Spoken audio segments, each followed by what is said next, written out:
दोस्तों आज मैं एक्सप्लेन करने वाला हूँ 2024 की one of the best crime thriller south movie को, जिसका नाम है मार्को। जिसके आगे बॉलीवुड जैसी मूवी एनिमल किल सब फेल है, क्योंकि इसका एक्शन काफी ज्यादा धांसू है, जो कि आप लोगों को काफी पसंद आने वाला है। तो आइए दोस्तों फिर चलते हैं सीधा वीडियो की तरफ। कहानी की शुरुआत में हमें एक तारिक नाम के आदमी को दिखाया जाता है और उसके घर पर पुलिस आई होती है। दरअसल पुलिस उसके घर पर इसलिए आई थी क्योंकि तारिक के छोटे भाई वसीम का किसी ने मर्डर कर दिया था। वसीम के खूनी का पता लगाने के लिए पुलिस ऑफिसर सत्यम तारिक से पूछता है कि क्या तुम्हें किसी दुश्मन पर शक है। इस पर तारिक उससे कहता है कि हमारे बिजनेस में काफी सारे दुश्मन होते हैं, पर मुझे अच्छी तरह से पता है कि किसने मेरे भाई को मारा होगा। असल में तारिक और वसीम का काफी बड़ा बिजनेस था और शायद से वसीम के दुश्मन ने उसकी जायदाद पर कब्जा करने के लिए उसे मार दिया था। तब पूछताछ करने के बाद सत्यम वहाँ से चला जाता है। अब अगले दिन तारिक के घर पर सभी लोग वसीम के मरने का शोक मना रहे थे। तभी हम तारिक के घर पर रसेल को देखते हैं। रसेल काफी सालों से तारिक और वसीम को जानता था। रसेल भी वसीम की फोटो पर फूल चढ़ाने आया होता है, पर इतने में वहाँ पर वसीम का दोस्त विक्टर आ जाता है, जो कि बचपन से ही देख नहीं सकता था। लेकिन जब वसीम को मारा गया था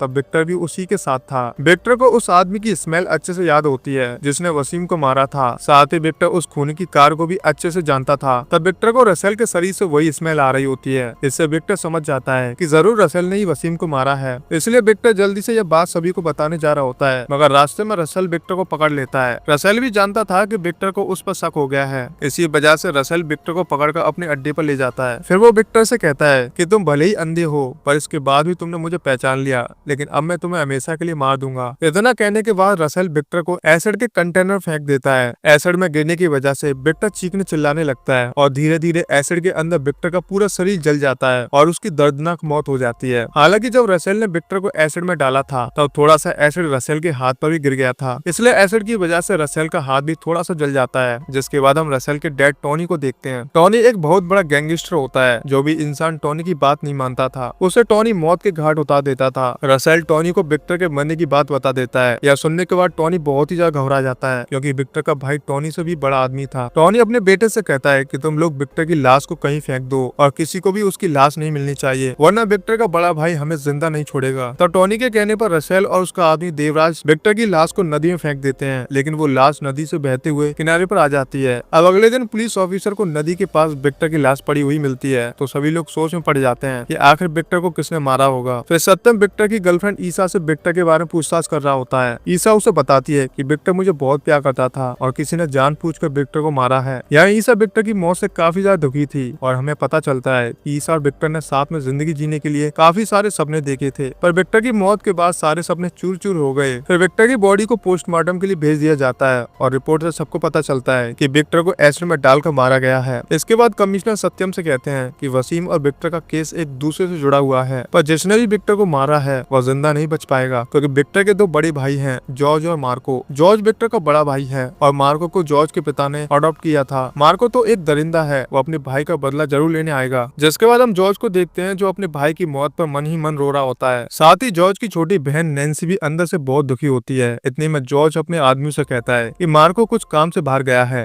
इसलिए तुम लोग मार्को को विक्टर के बारे में कुछ ही मत बताना। और जॉर्ज ने यह सब इसलिए कहा था क्योंकि वह मार्को को इस खून खराबे से दूर रखना चाहता था, वरना वह कॉरम ला देगा। दूसरी तरफ जॉर्ज के बच्चे आपस में बातें कर रहे होते हैं कि जब भी हमारे परिवार पर मुसीबत आई है तब मार्को अंकल ने ही हमारी मदद की है। खैर पास में हमें मार्को के बारे में दिखाया जाता है। एक दिन जॉर्ज अपने घर में बैठा होता है, तभी उसे जॉनी नाम का एक गुंडे का कॉल आता है। जॉनी उसे कहता है कि मैंने तुम्हारे भाई को किडनैप कर लिया है, अगर तुमने मुझे 4 किलो सोना नहीं दिया तो मैं उसे हमेशा के लिए मार दूंगा। जॉनी की धमकी सुनने के बाद जॉर्ज काफी घबरा जाता है और वह पूरे घर में अपने भाई विक्टर को ढूंढने लगता है। तभी उसे घर में विक्टर दिखता है और उसे देखने के बाद जॉर्ज को चैन की सांस आती है। हालांकि यहाँ जॉर्ज समझ जाता है कि जॉनी ने गलती से विक्टर की जगह मार्को को किडनैप कर लिया है और मार्को जॉनी को कुत्ते की मौत मारने वाला था। फिर जॉनी अपने गुंडों के साथ मार्को के पास आता है, तो मार्को जॉनी से कहता है कि तूने गलत आदमी से पंगा ले लिया। यह कहने के बाद मार्को जॉनी के सभी आदमियों को दौड़ा दौड़ा कर मारने लगता है और फिर वह धीरे धीरे सारे लोगों को मार डालता है। फिर आखिर में वह जॉनी को भी भगवान के पास पहुंचा देता है। जिसके बाद अगले दिन जॉर्ज के घर पर उसकी बहन नैन्सी आती है। वह नैन्सी जॉर्ज से कहती है कि हम तीनों भाई बहन को जायदाद बांट लेनी चाहिए। इस पर जॉर्ज कहता है कि मार्को भी तो हमारा भाई है, इसलिए जायदाद के 4 हिस्से होंगे। यह सुनकर नैन्सी को गुस्सा आ जाता है और वह कहती है कि मार्को को तो पापा सड़क से उठाकर लाए थे, उसका हमारी जायदाद में क्या हिस्सा हो सकता है। तो जॉर्ज उससे कहता है कि पापा मार्को को बड़े प्यार से हमारे घर पर लाए थे, इसलिए मार्को भी हमारी जायदाद का बराबर का हिस्सेदार होगा। इतने में विक्टर भी वहाँ पर आ जाता है। विक्टर नैन्सी से कहता है कि दीदी आप बस जायदाद के लिए यहाँ आई हो, पर मुझे तो जायदाद आदत से ज्यादा मार्को पसंद है। विक्टर की बात सुनकर जॉर्ज को भी काफी अच्छा लगता है। अब विक्टर मार्को के पास आता है जहाँ मार्को अकेले में स्मोकिंग कर रहा था, पर उसी समय जॉर्ज भी मार्को के पास आ जाता है। जॉर्ज मार्को को स्मोकिंग करते हुए देख लेता है और यहाँ जॉर्ज को किसी का स्मोकिंग करना पसंद नहीं था, इसलिए वो मार्को पर काफी गुस्सा भी होता है। लेकिन मार्को अपने बड़े भाई को एक भी उल्टा जवाब नहीं देता और यहाँ पर हम समझ पाते हैं कि इन भाइयों में आपस में काफी ज्यादा प्यार है। अब मूवी प्रेजेंट में आती है जहाँ सभी लोग विक्टर के फ्यूनरल पर शोक मनाने आए थे। जॉर्ज भी अपने भाई की आत्मा की शांति के लिए भगवान से प्रार्थना कर रहा होता है। तभी वहाँ पर मार्को आ जाता है जो कि विक्टर की मौत से काफी ज्यादा बेचैन हो गया था। मार्को सबके सामने आते ही कहता है कि मेरे भाई को उस दिन शांति मिलेगी जिस दिन मैं अपने भाई के खूनी को मार दूंगा। मैं अपने भाई की मौत का बदला जरूर लूंगा। तभी यह सुनकर वहाँ बैठे सभी लोग ज्यादा डर जाते हैं क्योंकि पता नहीं मार्को अब क्या करने वाला है। फिर फ्यूनरल के बाद जॉर्ज मार्को से जाकर कहता है कि तुम्हें विक्टर का बदला लेने की कोई जरूरत नहीं है, मैं अकेले सब कुछ संभाल लूंगा। इस पर मार्को कहता है कि विक्टर सिर्फ आपका ही नहीं बल्कि मेरा भाई भी था, इसलिए मैं उस खूनी को ढूंढकर कुत्ते की मौत मारूंगा। इतना कहने के बाद मार्को वहाँ से चला जाता है। अब मार्को को विक्टर के साथ बिताए हुए सभी पल याद आ रहे होते हैं और वह काफी ज्यादा दुखी बैठा था। जिसके बाद हम जॉर्ज को देखते हैं। जॉर्ज अपने सभी पार्टनर्स के साथ बैठा होता है, साथ ही वह टॉनी और उसका बेटा भी आया होता है। टॉनी जॉर्ज को समझाता है कि तुम्हें विक्टर को भूलकर अपने काम पर ध्यान देना चाहिए। असल में टॉनी किसी भी तरह जॉर्ज का ध्यान विक्टर के ऊपर से हटाना चाहता था, वरना वो कभी भी फंस सकता है। पर जॉर्ज उससे कहता है कि विक्टर मेरी जान था, उस खूनी को मैं ऐसी मौत दूंगा जिसे देखकर सभी कांप जाएंगे। इतने में मार्को जॉर्ज के पास आता है। वो उन सभी से कहता है कि मेरे भैया सही कह रहे हैं। मार्को की बात सुनकर वहाँ बैठा एक आदमी उससे कहता है कि तुम्हें हमारे बीच में बोलने की कोई जरूरत नहीं है। यह सुनकर मार्को उस आदमी पर गुस्सा आ जाता है और वह गुस्से में उस आदमी को वहीं पर मार डालता है। खैर अगली सुबह सत्यम अपने ऑफिसर के साथ वसीम की मौत का पता लगाने के लिए उसी फैक्ट्री पर जाता है क्योंकि फैक्ट्री पर ही वसीम को मारा गया था। पुलिस वाले वहाँ के सीसीटीवी चेक करते हैं लेकिन उन फोटोज में एक भी क्लिक नहीं होती। इस पर सत्यम अपने ऑफिसर से कहता है कि जरूर किसी ने प्लान बनाकर वसीम को मारा है और वसीम को मारने के बाद उस आदमी ने सीसीटीवी के सारे फोटोज डिलीट कर दिए होंगे। वहीं दूसरी तरफ टॉनी देवराज और रसेल से कहता है कि तुम लोगों को मार्को से सोच समझ कर बात करनी होगी। अगर मार्को को तुम पर शक हुआ तो वो तुम्हें भी मार देगा। तब रसेल और देवराज मार्को के सामने ऐसा बिहेव करते हैं कि वो दोनों विक्टर की मौत पर काफी ज्यादा दुखी हैं। हालांकि अंदर ही अंदर वो दोनों मार्को को मारने का प्लान बना रहे थे और यहाँ मार्को उन दोनों पर जरा भी शक नहीं होता। जिसके बाद मार्को रसेल के साथ मिलकर विक्टर की मौत के पीछे की वजह ढूंढने लगता है। साथ ही मार्को सत्यम से भी जाकर विक्टर के केस के बारे में पूछता है। सत्यम उसे बताता है कि तुम्हारे भाई को एसिड में डुबाकर मारा गया है। यह सुनने के बाद तो मार्को की आग और भी बढ़ जाती है कि मेरा भाई कितना ज्यादा तड़पा होगा। दूसरी तरफ टॉनी तारिक से कहता है कि मार्को तुमसे भी आकर सवाल पूछ सकता है, इसलिए तुम सोच समझ कर उससे बात करना। तब तारिक टॉनी के कहने पर मार्को से संभल कर बात करता है। साथ ही तारिक मार्को से झूठ कहता है कि मैं नहीं जानता कि विक्टर को किसने मारा है, शायद से विक्टर की मौत एक एक्सीडेंट होगी। इस पर मार्को कहता है कि विक्टर की मौत एक्सीडेंट नहीं है, विक्टर को किसी ने जानबूझकर मारा है। इसके बाद मार्को अपने एक दुश्मन मंसूर से मिलने जाता है और यहाँ मार्को को उसी पर शक था कि कहीं उसने विक्टर को तो नहीं मारा। वह मंसूर मार्को से कहता है कि अगर तुमने मुझे फाइट में हरा दिया तो मैं तुम्हें विक्टर के खूनी के बारे में बता दूंगा। तो मार्को इस फाइट का चैलेंज एक्सेप्ट कर लेता है। इसके बाद इन दोनों की लड़ाई शुरू हो जाती है। तो शुरुआत में मार्को मंसूर को बहुत मारता है लेकिन तभी मंसूर के आदमी मार्को पर हमला कर देते हैं। पर मार्को मंसूर के आदमियों को भी मारने के बाद आखिर में मंसूर को ही मारने वाला होता है। इतने में मंसूर मार्को से कहता है कि तुम्हारे भाई को किसी बाहर की गैंग ने मारा है। उस गैंग के लीडर की मूंछ दाढ़ी नहीं है। साथ ही हमें पता चलता है कि मंसूर ने रसेल के कहने पर मार्को से झूठ कहा था। असल में रसेल को पहले से पता था कि मार्को मंसूर के पास जाकर आएगा, इसलिए उसने मार्को का ध्यान भटकाने के लिए कहा था। फिर हम टॉनी को देखते हैं। टॉनी को उसके आदमी बताते हैं कि कल जॉर्ज का 120 किलो सोना बोट से हमारे सिटी में आने वाला है। तो यह सुनकर टॉनी जॉर्ज के सोने को चुराने का प्लान बनाने लगता है। वो अपने आदमियों से कहता है कि हम लोग 30 किलो सोना देकर कस्टम ऑफिसर को खरीद लेंगे, बाकी का 90 किलो सोना हम लोग अपने पास रख लेंगे और हम जॉर्ज को बताएंगे कि कस्टम ऑफिसर ने तुम्हारा सारा सोना अपने कब्जे में ले लिया। इससे जॉर्ज को किसी पर भी शक नहीं होगा। जिसके बाद देवराज कस्टम ऑफिसर को खरीद लेता है। साथ ही वो उसे जॉर्ज के 120 किलो सोने की लोकेशन भी बता देता है, जिससे टॉनी का काफी ज्यादा फायदा होता है। फिर अगले दिन देवराज जॉर्ज को जाकर बताता है कि तुम्हारा सोना ऑफिसर्स ने पकड़ लिया है। यह सुनकर जॉर्ज सोच में पड़ जाता है कि आखिर किसने ऑफिसर को हमारे सोने की लोकेशन बताई होगी। फिर जॉर्ज देवराज से कहता है कि मैं उस आदमी को ढूंढ कर मार दूंगा जिसने मुझसे गद्दारी की है। यह सुनकर देवराज टेंशन में आ जाता है कि कहीं जॉर्ज को सारी सच्चाई पता न चल जाए, इसलिए वह जॉर्ज को कार में ही चाकू मारने की कोशिश करता है और जॉर्ज देवराज को देख लेता है। हालांकि यह चाकू लगने की वजह से जॉर्ज की हालत काफी ज्यादा खराब हो जाती है। फिर जॉर्ज के आदमी उसे जल्दी से हॉस्पिटल लेकर जाते हैं और हॉस्पिटल में उसका इलाज चालू हो जाता है। तभी वहाँ पर मार्को भागते हुए आता है और मार्को अपने बड़े भाई की हालत देखकर काफी ज्यादा दुखी था। इतने में टॉनी मार्को को बताता है कि तुम्हारे भाई को देवराज ने चाकू मारा है और यार टॉनी ने जानबूझकर यह गेम खेला था जिससे मार्को को टॉनी पर विश्वास हो सके। दूसरी तरफ टॉनी देवराज से कहता है कि मार्को को तुम्हारे बारे में पता चल गया है और तुम किसी सेफ जगह पर जाकर छुप जाओ। तो टॉनी के कहने पर देवराज शहर के बाहर चला जाता है। जिसके बाद अगले दिन राज नाम का एक लड़का सत्यम के पास आता है। वो सत्यम को बताता है कि जब वसीम को मारा जा रहा था तब मैं वहीं पर छुपा हुआ था। असल में राज वसीम की फैक्ट्री में छुपकर वीडियो बनाने आया था, क्योंकि वसीम की फैक्ट्री में गैर कानूनी काम होते थे। और तभी राज ने देखा कि तारिक और रसेल ने मिलकर वसीम का खून किया है। राज ने यह सब कुछ अपने कैमरे में भी रिकॉर्ड किया था, तो वह यह वीडियो सत्यम को दे देता है। फिर सत्यम वो रिकॉर्डिंग कमिश्नर को जाकर दिखाता है, पर वो कमिश्नर टोनी से मिला हुआ था। वो टोनी को तुरंत यह बात बताता है, तो टोनी यह जानने के बाद सीधा सत्यम के पास आता है और उसे जान से मार डालता है। साथ ही वह राज को भी ठिकाने लगा देता है। फिर हम मार्को को देखते हैं। मार्को अपने कमरे में शांत बैठा होता है। इतने में वहाँ पर मार्को की गर्लफ्रेंड मारिया आती है। मारिया उससे कहती है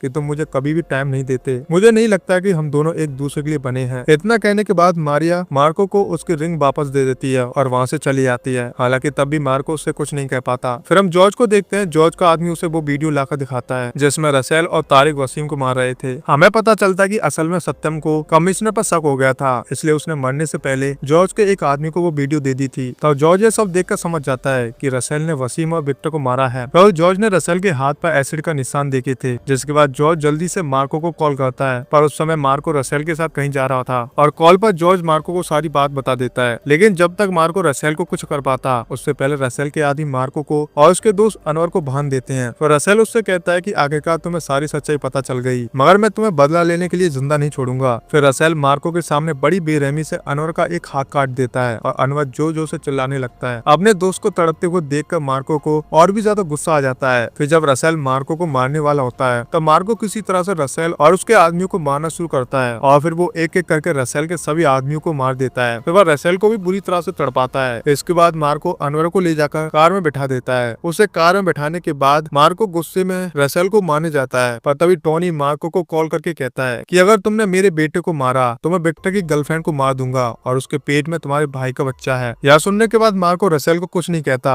दूसरी तरफ जॉर्ज मार्को से कहता है कि टोनी को जो भी चाहिए मैं उसे देने को तैयार हूँ। मैं किसी भी तरह से अपने खानदान के वारिस को बचा कर रहूंगा। हालांकि मार्को जानता था कि टोनी इतनी आसानी से ईसा को नहीं छोड़ेगा, इसलिए मार्को सबसे पहले देवराज को ढूंढता है और वह देवराज को पकड़कर उसे एक बड़े से कंटेनर में बांध देता है। फिर वह देवराज से कहता है कि यह कंटेनर 10 मिनट में ब्लास्ट होने वाला है और अगर तुमने मुझे ईसा का पता नहीं बताया तो तुम्हें मरने से कोई बचा नहीं पाएगा। इतना कहने के बाद मार्को कंटेनर के बाहर आ जाता है। फिर थोड़ी देर में देवराज डर के मारे मार्को को ईसा के में बता देता है कि टोनी ने ईसा को अपने फार्म हाउस पे छुपा कर रखा है। यह सुनने के बाद मार्को जल्दी से टोनी के फार्म हाउस पर जाने लगता है और थोड़े समय बाद वो कंटेनर ब्लास्ट हो जाता है, जिससे देवराज की वहीं पर मौत हो जाती है। इसके बाद फार्म हाउस पर मार्को टोनी के सभी गुंडों को बहुत मारता है और गुंडों को मारने के बाद जब मार्को ईसा के पास जाता है तब वहाँ पर मार्को को ईसा के बदले कोई और लड़की बैठी हुई दिखाई देती है। इतने में टोनी मार्को के पास आकर कहता है कि तुम्हें क्या लगा मैं ईसा को यहाँ छुपा कर रखूंगा, ईसा मेरे बेटे के कब्जे में है। फिर टोनी ईसा के बदले में मार्को से काफी सारे पैसे मांगता है। इसके बाद अगली सुबह मार्को एक बैग लेकर रसेल के पास जाता है। तब रसेल को लगता है कि उस बैग में पैसे होंगे, लेकिन उस बैग में टोनी का हाथ होता है। तब रसेल अपने पिता का हाथ देखकर काफी ज्यादा डर जाता है और हमें पता चलता है कि मार्को ने ईसा को बचाने के लिए टोनी का किडनैप कर लिया है। साथ ही मार्को ने टोनी का एक हाथ भी काट दिया था। फिर मार्को कहता है कि तुम्हें टोनी का पता चाहिए ना, तो तुम्हें ईसा को मेरे हवाले करना होगा। तो रसेल डर के मारे ईसा को मार्को के हवाले कर देता है और मार्को भी रसेल को टोनी को पता बता देता है। फिर रसेल अपने आदमियों के साथ उस पते पर जाता है तो वहाँ टोनी एक कमरे में बंधा हुआ था और जब रसेल उस कमरे को खोल रहा होता है तो टोनी अपने बेटे को मना करने लगता है, क्योंकि टोनी के सर पर एसिड रखा हुआ था और वो एसिड का डिब्बा दरवाजे से जुड़ा हुआ था। अगर रसेल दरवाजा खोलता है तो वो एसिड टोनी के ऊपर गिर जाता, इसलिए रसेल खिड़की से कमरे के अंदर जाता है और वह बड़े आराम से वो एसिड अपने पापा के ऊपर से हटा देता है। पर तभी उसे पता चलता है कि टोनी के पैरों के नीचे बम रखा है। यह जानने के बाद रसेल अपने पिता को छोड़कर कमरे के बाहर आ जाता है और वहाँ पर बम ब्लास्ट होने की वजह से टोनी की वहीं पर मौत हो जाती है। यहाँ रसेल भी अपने पिता की मौत पर काफी ज्यादा दुखी होता है और वो भी ठान लेता है कि वह मार्को से अपना बदला लेगा। दूसरी तरफ जॉर्ज मार्को से कहता है कि हमें ईसा का ध्यान रखना होगा। साथ ही जॉर्ज घर पर मार्को को भी बुलाता है। वो मारिया और मार्को की वापस से सुलह करवा देता है और ये दोनों फिर से एक साथ हो जाते हैं। लेकिन अभी भी मार्को अपने परिवार की चिंता सता रही थी, जिसके बाद हम देखते हैं कि जॉर्ज तारिक को भी रस्सी से लटका कर मार डालता है। अब रसेल अपने भाई साइरस के पास आता है। असल में टोनी ने साइरस को अडॉप्ट किया था। वह रसेल साइरस को टोनी की मौत के बारे में बता देता है, जो जानकर साइरस को बहुत ही गुस्सा आता है और वह रसेल से कहता है कि मैं मार्को को जिंदा नहीं छोड़ूंगा। फिर घर पर हम मार्को को देखते हैं। काफी समय बाद मार्को और मारिया एक साथ बैठे होते हैं। इतने में ईसा मार्को के पास आती है। वो मार्को को एक गिफ्ट देते हुए कहती है कि विक्टर तुमसे बहुत प्यार करता था और विक्टर ने मुझे ये गिफ्ट तुम्हें देने के लिए कहा था, जो देखकर मार्को इमोशनल हो जाता है। इधर रसेल मार्को के पूरे परिवार के बारे में पूछता है और यहाँ पर वह मार्को के परिवार पर हमला करने का प्लान बना रहा था। दूसरी तरफ ईसा के पेट में काफी ज्यादा दर्द होने लगता है, इसलिए जॉर्ज जल्दी से डॉक्टर को घर पर बुलाता है क्योंकि घर के बाद जाने पर ईसा की जान को खतरा हो सकता है। तो डॉक्टर उनसे कहते हैं कि हमें जल्दी से ईसा की डिलीवरी करनी होगी, जिसके बाद ईसा की डिलीवरी का ऑपरेशन शुरू हो जाता है। तभी एकदम से घर की लाइट चली जाती है। फिर जॉर्ज मार्को से कहता है कि तुम ईसा और मारिया का ध्यान रखो, मैं लाइट का स्विच ऑन करके आता हूँ। जिसके बाद जॉर्ज स्विच ऑन करने जा रहा होता है तो उसे घर में रसेल के गुंडे दिखाई देते हैं। तो जॉर्ज उन गुंडों को गोली मारने लगता है